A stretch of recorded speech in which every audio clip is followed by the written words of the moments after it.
السلام علیکم۔ جیسے کہ رمضان کا الحمدللہ سٹارٹ ہو گیا ہے، تو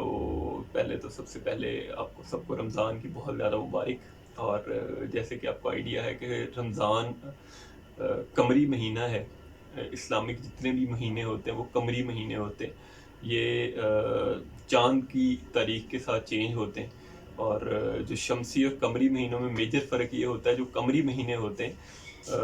وہ چینج ہوتے ہیں، جو شمسی ہوتے ہیں وہ فکس رہتے ہیں۔ جیسے کہ جولائی ہے تو وہ ہمیشہ گرمیوں میں آئے گا، دسمبر ہے تو وہ ہمیشہ سردیوں میں آئے گا، لیکن جو قمری مہینے ہوتے ہیں وہ چینج ہوتے رہتے ہیں۔ جیسے ابھی جو رمضان چل رہا ہے وہ مارچ میں چل رہا ہے، تو آج سے تقریباً کوئی 30 سے 32 سال پہلے بھی رمضان مارچ میں تھا، اور یہ کوئی 30-32 سال کا سرکل ہوتا ہے جو چینج ہوتا ہے۔ اگر ہم کوئی 2002 کی بات کریں یا 98-9 کی بات کریں تو رمضان سردیوں میں تھا۔ اس طرح یہ چینج ہوتا رہتا ہے۔ اس کا جو مقصد ہوتا ہے وہ یہ ہوتا ہے کہ انسان الگ الگ حالات میں آزمایا جاتا ہے۔ کبھی سردی کی بھوک ہوتی ہے اور انسان اللہ کے لیے روزہ رکھتا ہے، کبھی گرمیوں کی پیاس ہوتی ہے، حد سے زیادہ پیاس لگ رہی ہوتی ہے، لیکن انسان اللہ کی رضا کے لیے وہ چھوڑ دیتا ہے اور ایک فکس ٹائم تک وہ اپنے آپ کو بھوکا رکھتا ہے۔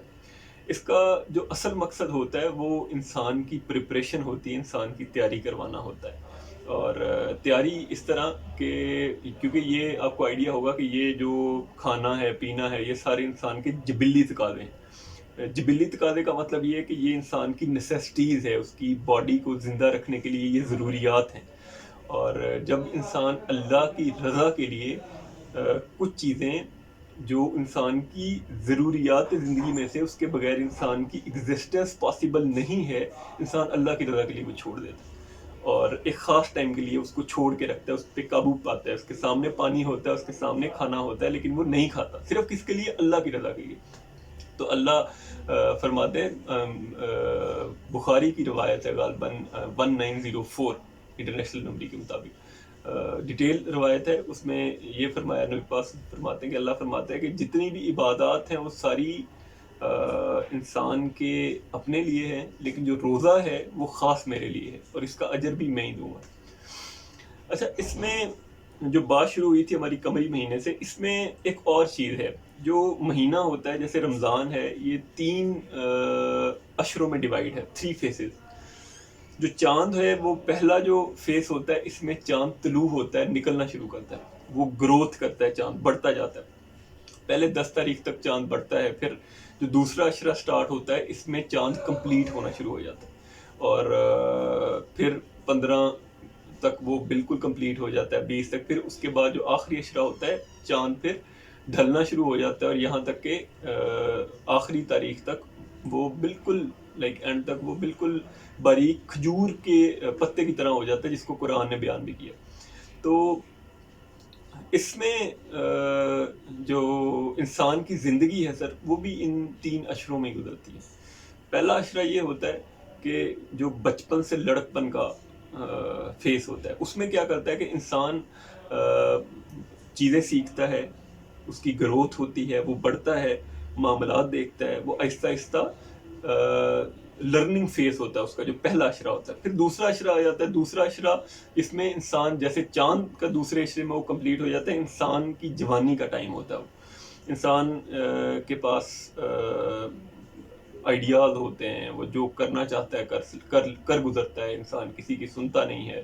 وہ دنیا کو بنانے میں اپنے شب و روز گزار دیتا ہے، اور وہ جو حاصل کرنے کی ٹھان لیتا ہے تو وہ کر گزرتا ہے۔ تو یہ اس کی جوانی کا فیس ہوتا ہے۔ اور جو پھر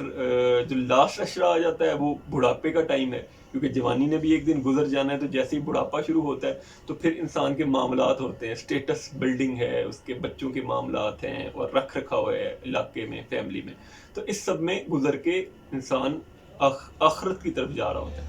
اب آپ دیکھیں کہ حضرت یہ جو اسلامی مہینہ جو ختم ہوتا ہے وہ یا 29 کا ہوگا یا 30 کا ہوگا، ان میں سے کسی ایک دن چاند نے نظر آنا ہوتا ہے اور اگلے مہینے کا چاند طلوع ہو جاتا ہے۔ انسان کی حضرت زندگی بھی ایسے ہی ہوتی ہے۔ اگر آپ اس کو یہ دیکھیں کہ جیسے ہی بڑھاپا شروع ہوتا ہے تو پھر کوئی پتہ نہیں ہوتا کہ کب زندگی ختم ہو جائے۔ تو ہم نے کیا کرنا ہے، ہم نے انسان ہر دن کے ساتھ ہم نے اپنا احتساب کرنا ہے، ہم کس فیس میں گزر رہے ہیں، ہم پہلے فیس میں، دوسرے میں، تیسرے، ہم جس بھی فیس میں ہمارا اگر لڑکپن ہے تو ہمیں دین کو سیکھنے میں گزارنی ہے۔ اگر ہمیں جوانی میسر آئی ہے، ہم سیکنڈ فیس میں ہیں اس وقت، تو ہم نے کیا کرنا ہے، ہم نے، کیونکہ یہ بیسٹ ٹائم ہے، آپ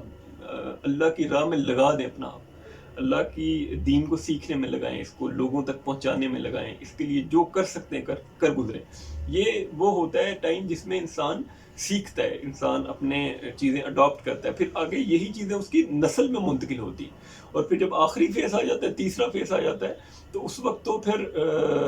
وہی ہے کہ جیسے 29-30 ہے، کبھی بھی اگلے مہینے کا چاند آ جائے گا، یہ مہینہ ختم ہو جائے گا، اس طرح کبھی بھی انسان کی زندگی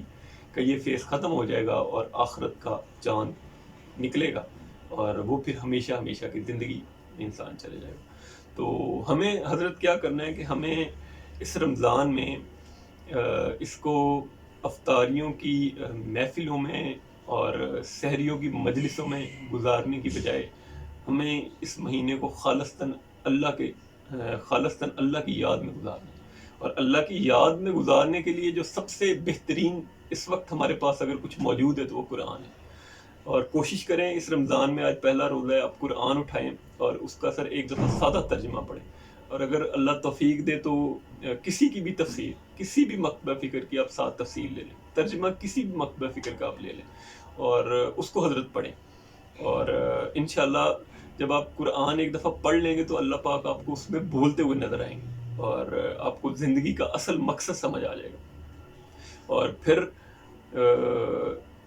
ہر دن کے ساتھ اپنا احتساب کریں، اور آپ یہ دیکھیں کہ جس طرح اس رمضان نے ختم ہو جانا ہے، جیسے ہمارے عام طور پہ رواج ہوتا ہے کہ رمضان کے دن گن کے ہم گزار رہے ہوتے ہیں، جس طرح ہمارے یہ رمضان کے دن گزر جانے، اسی طرح حضرت ہماری زندگی گزر جانا ہے۔ تو کوشش کریں کہ ہر دن اپنا احتساب کریں، اور کوشش کریں کہ یہ جتنا بھی ٹائم ہے اس کا آپ کی اللہ کی رضا کے لیے صرف ہو جائے، اور کوشش کریں کہ جب بھی آپ سوئیں تو آپ یہ سوچیں کہ کیا میں پاک ہوں۔ جنت کے بارے میں بڑا سادہ سا اگر میں آپ کو فارمولہ بتاؤں تو جنت میں صرف پاک لوگ ہوں گے، تو جب بھی آپ سوئیں اپنے آپ کا احتساب کریں کہ کیا آپ پاک لوگوں میں کنسیڈر ہوتے ہیں۔ اگر حضرت کہیں بھی تھوڑی سی بھی غلطی ہے تو اللہ سے توبہ کر لیں، اللہ سے معافی مانگ لیں، اور یہ وہ مہینہ ہے جس میں اللہ پاک کی بہت رحمتیں ہوتی ہیں، اللہ پاک اپنے سب بندوں کو معاف کر دیتے ہیں، توبہ کرنے والوں کو معاف کر دیتے ہیں۔ اللہ پاک رمضان کے بارے میں فرماتے ہیں کہ جو اللہ تعالیٰ کی رضا کے لیے روزے رکھتا ہے اور اس کے سارے گناہ معاف کر دیے جاتے ہیں، اور گناہ وہ جو اللہ سے ریلیٹڈ ہے، بندوں سے ریلیٹڈ نہیں ہے۔ اگر آپ نے کسی کا حق مارا ہے، کسی کی چوری کی ہے، کسی کا مال کھایا ہے، تو حضرت اس کی تلافی بھی ساتھ کرنی ہوگی۔ تو کوشش کریں، جیسے واصف علی واصف صاحب کہتے ہیں کہ ہر دن کسی سے معافی مانگ کے سوئیں، کسی کو معاف کر کے سوئیں، یہ زندگی آپ کے لیے جنت کی طرح بن جائے گی۔ اور اس مہینے میں کوشش کریں کہ اس کو کھانے پینے کی مجلسوں کی بجائے خالصتاً اس کا جو اصل مقصد ہے اس کو حاصل کرنے کی کوشش کریں، اور تاکہ ہم جب روز محشر پہنچیں تو یہ ہمارے جو بھوک پیاس ہے یہ ہمارے لیے فائدہ مند ہو، اور ہمیں اس کا اتنا اجر ملے، اور اللہ ہم سے اتنے راضی ہوں کہ ہم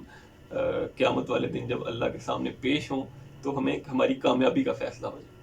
تو میری آپ کے لیے بھی یہی دعا ہے، میری اپنے لیے بھی یہی دعا ہے، اور کہ اللہ ہمیں معاف فرمائے، ہم سے رحمتوں والا معاملہ فرمائے، اور اللہ مجھ کو اور آپ سب کو آسانیاں پیدا کرنے اور آسانیاں تقسیم کرنے کی توفیق عنایت فرمائے۔